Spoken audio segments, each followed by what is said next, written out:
Anyone and everyone could be a comic collector and you wouldn't even know it. The different comic readers in New Zealand,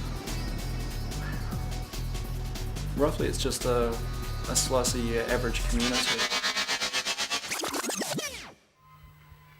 I started off as a fanboy who would run up from my job at lunchtime just to hang out in here. Once again, to either have lunch in here and chat to Tony at the time who owned and ran the store. I read comics when I was a kid. Mum didn't let us have them at our house because it would obviously be a bad influence on her young, impressionable children. So I remember going over to Bruce Lerner's house and reading comics there. I was actually writing comics to start with. They never accepted any of them because they were inappropriate for a school. And then my media studies teacher said, "Oh, you like comics then?" And then progressively started to force me to read comics. Dad actually said, "Tara, you'll like this." I don't know how old I was. And then by the time I was 12, I was working my way through with all my pocket money, spending all my pocket money, getting all the books. I've got like 15, 16 of them. I was about fourth form. There was a guy, a friend of mine called Lalua, and he bought in a Spider-Girl comic one day. And he I think he'd stolen it or borrowed it or something. And he asked me to take it home and have a read, so I did it, and I thought, oh, that's really good. I think the main outset to them is the fact that they're a different form of escapism from the real world. And 9 times out of 10, the good guy always wins. Well, I always kind of had an interest in superpowered people kind of thing, and like you fantasize about it as a kid, you know. But yeah, and I found comics, and it's just well, that's the perfect medium for that hidden interest. This is just a small selection of my comics, but this is what I do. I take them out and I look at them and I sort through them and I wonder about what it would have been like to have had a super baby, Clark Kent's super brat child with Lois Lane. This was the first graphic novel that I ever read, Watchmen. It took me a while to actually get a copy for myself. I used to keep them over here above my desk, but I ran out of room, so eventually I started piling them into this cubby, but they got too big and I ended up putting all my clothes into one little cubby there.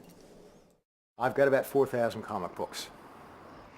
I have a specially made bank of drawers that all pull out, and I've got them all filed, and I've got tabs, and they're all chronologically organized. Action number 1. Now, if this were the real action number 1, I'd be holding $1 million in my hand. Some comic collectors just go to any lengths to get the material they want for their collection. Near on optioning whether to have money for food or comics in one week or another, deciding whether rent's more important than comics, that sort of thing I've actually seen.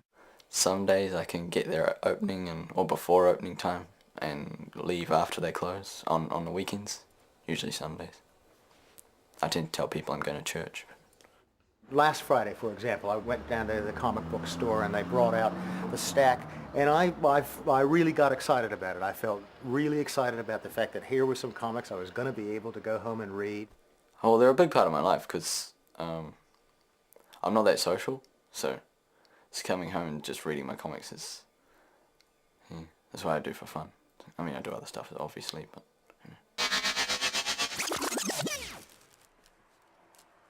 Within the own comic book culture, we refer to ourselves as geeks or fanboys or fanatical freaks, whatever, and we're fine with it. But if we get someone outside it who isn't a comic collector or reader or even understands it, and they call us geeks, it's like becomes offensive to us. Like we're going, you don't know what you're talking about.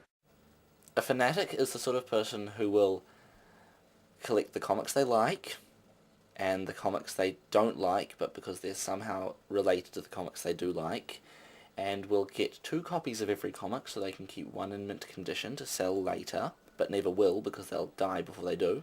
And they may do crazy things like travel across the entire North Island to try and track down a toy, something stupid like that, for some reason. I wouldn't say I'm exactly a fanatic, but I do get fanatical over some things. Pretty much everyone denies the fact that they're a fanboy. They go, no, I'm just a collector, but I think there are a lot of fanboys. Like, I deny it. I say I wasn't a fanboy, but, you know, sometimes you catch yourself out. I may have done some of those things, and before you started asking me questions, I honestly didn't think I was, but I may be leaning towards that kind of behaviour. I think most of the partners of the comic collectors will eventually adjust to it, that the fact that their partner is spending money on pieces of paper and they're not too sure why this happens. I'll probably say right now that he's actually married to the comic, instead of me, but that's fine. There are some times we spend family time occasionally, but conversations on comics is always there.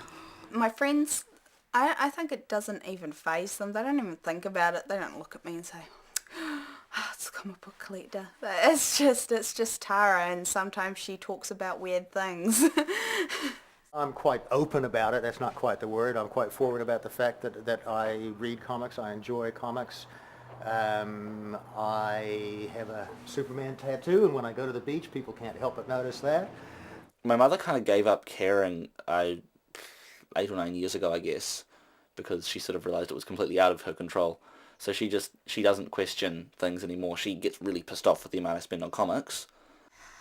With toys, it's only when I find one that I want. So I don't buy everything. I do kind of have standards with toys.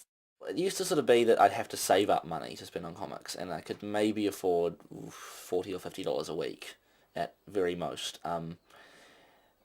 Recently, like over the past few weeks, I think I've been averaging $250, sometimes $300. That's the main thing with comics. It's still fun, it's still a hobby, it's still done because people want to read them.